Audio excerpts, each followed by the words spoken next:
Silverwood, and today I'm reading The Rose Elf by Hans Christian Andersen. In the middle of a garden grew a rose tree. It was full of roses, and in the loveliest of them lived an elf. He was so tiny that no human eye could see him. He had a snug little room behind every petal of the rose. He was as well made and as perfect as any human child, and he had wings reaching from his shoulders to his feet. Oh, what a delicious scent there was in that room, and how lovely and transparent the walls were, for they were the palest pink rose petals. All day he reveled in the sunshine, flew from flower to flower, and danced on the wings of fluttering butterflies.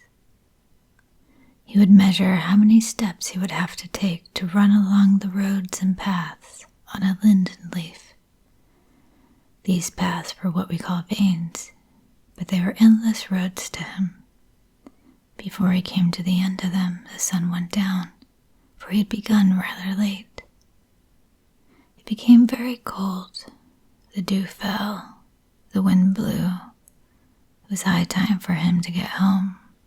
He hurried as much as he ever could, but the rose had shut itself up, and he could not get in.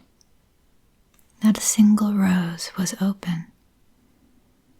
The poor little rose elf was dreadfully frightened. He had never been out in the night before. He had always slept so safely behind his cozy rose leaves.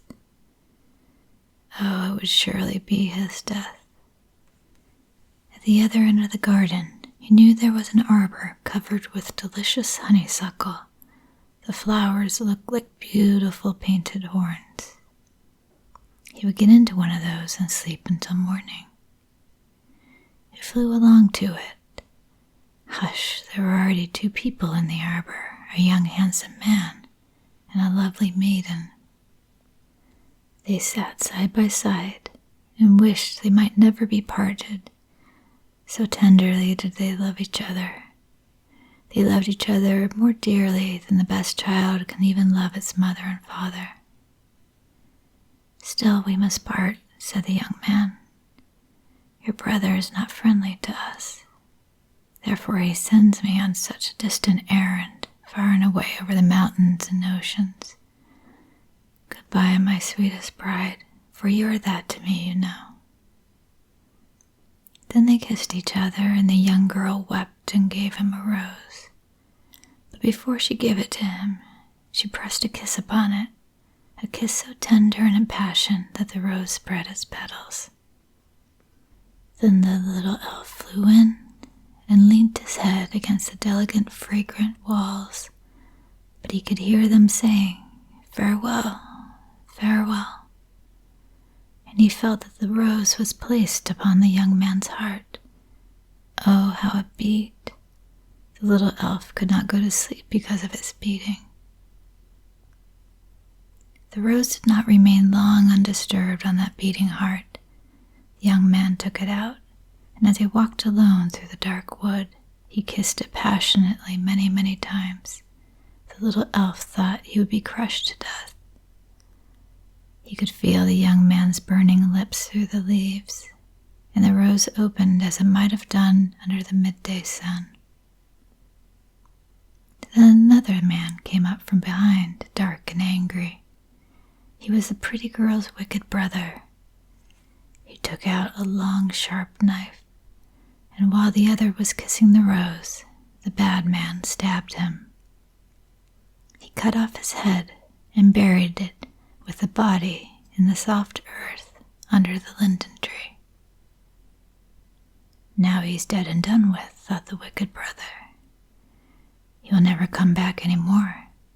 He had a long journey to take over the mountains and the oceans where one's life may easily be lost, and he has lost his. He will never come back, and my sister will never dare ask me about him."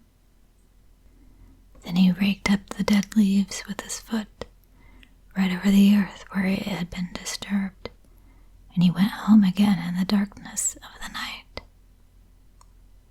But he was not alone, as he thought. The little elf went with him. He was hidden in a withered linden leaf which had fallen from the tree onto the bad man's head while he was digging the grave. It was covered by his hat now, and it was so dark inside where the little elf sat trembling with fear and anger at the wicked deed. The bad man got home in the early morning. He took off his hat and went into his sister's bedroom. There lay the pretty blooming girl, dreaming about her beloved, whom she thought was so far away beyond the mountains and the woods. The wicked brother leaned over her with an evil laugh, such as a fiend might laugh. The withered leaf fell out of his hair upon the counterpane, but he never noticed it and went away to get a little sleep himself. But the little elf crept out of the dead leaf and into the ear of the sleeping girl and told her, as in a dream, the tale of the terrible murder. He described the place where her brother had committed the murder and where he had laid the body. He told her about the flowering linden tree and said, "So that you may not think all that I've told you is a mere dream, you will find a withered leaf upon your bed." This she found when she woke, and oh, what bitter, bitter tears she shed. To no one did she dare betray her grief. Her window stood open all day, and the little elf could easily have gotten to the garden, to the roses, and to all the other flowers, but he could not bear to leave the sorrowing girl. A monthly rose bush stood in the window, and he took upon place in one of the flowers, whence he could watch the poor girl. Her brother often came into the room, and he was merry with an evil mirth. But she dared not say a word about the grief at her heart. When night came, she stole out of the house and into the wood to the place where the linden tree stood. She tore away the leaves from the ground and dug down into the earth, and at once found him who had been murdered. Oh, how she wept and prayed that she too might soon die. Gladly would she have taken the body home with her, could she have done so. But she took the pale head with the closed eyes, kissed the cold lips, and shook the earth out of his beautiful hair. "This shall be mine," she said, when she had covered up the body with the earth and leaves. Then she took the head home with her, and a little spray of the jasmine tree which flowered in the wood where he was killed. As soon as she reached her room, she fetched the biggest flower pot she could find, and laid the head of the dead man in it, covered it with earth, and planted a sprig of jasmine in the pot. "Farewell, farewell," whispered the little elf.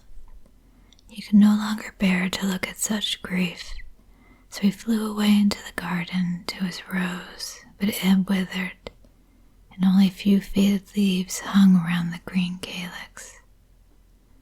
"Alas, how quickly the good and the beautiful pass away," sighed the elf. At last he found another rose and made it his home. He could dwell in safety behind his fragrant petals. Every morning he flew to the poor girl's window, and she was always there weeping by the flower pot. Her salt tears fell upon the jasmine, and for every day that she grew paler and paler, the sprig gained in strength and vigor. One shoot appeared after another, and then little white flower buds showed themselves, and she kissed them. But her wicked brother scolded her and asked if she was crazy. He did not like to see and could not imagine why she was always hanging weeping over the flower pot. He did not know what eyes lay hidden there, closed forever, nor what red lips had returned to dust within its depths. She leaned her head against the flower pot, and The little elf found her there, fallen in a gentle slumber. He crept into her ear and whispered to her of that evening in the arbor, about the scented roses and the love of the elves. She dreamt those sweet dreams, and while she dreamt, her life passed away. She was dead. She had died a peaceful death and had passed to heaven to her beloved. The jasmine opened its big white blossoms, and they gave out their sweetest scent. They had no other way of weeping over the dead. The wicked brother saw her beautiful flowering plant, and he took it for himself as an inheritance. He put it into his own bedroom, close by his bedside, because it was so beautiful to look at and smelled so sweet and fresh. The little rose elf accompanied it and flew from blossom to blossom, and in each lived a little elf, and to each one he told the story of the murdered man whose head now rested under the earth. He told them about the wicked brother and his poor sister. "We know it," said each of the little creatures. "We know it. Did we not spring from those murdered eyes and lips? We know it, we know it." And they nodded their heads so oddly. The rose elf could not understand how they could be so quiet about it, and he flew to the bees who were gathering honey.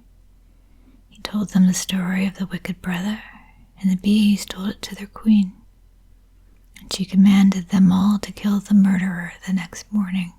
But in the night, the first night after his sister's death, when the brother was asleep in his bed, close to the fragrant jasmine tree, every blossom opened wide its petals, and out of every flower stepped invisibly, but armed each with a tiny poisoned spear, the little spirits from the flowers.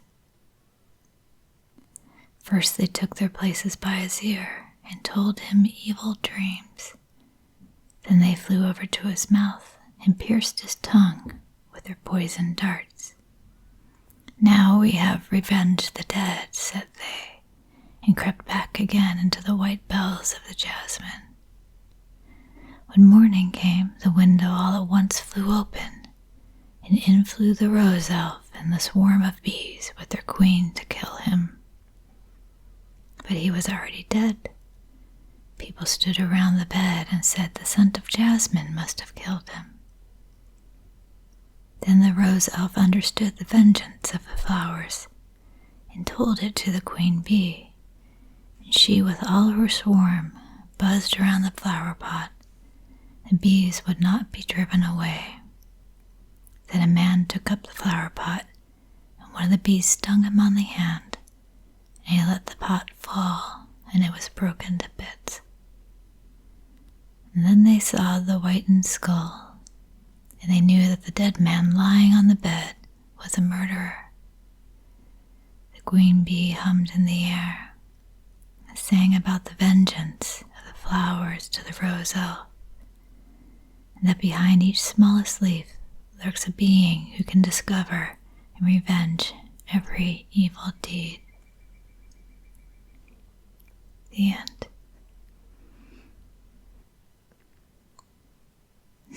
I like that one. It's weirdly dark. I hope you enjoyed it. If you did, feel free to subscribe, and I hope you have a good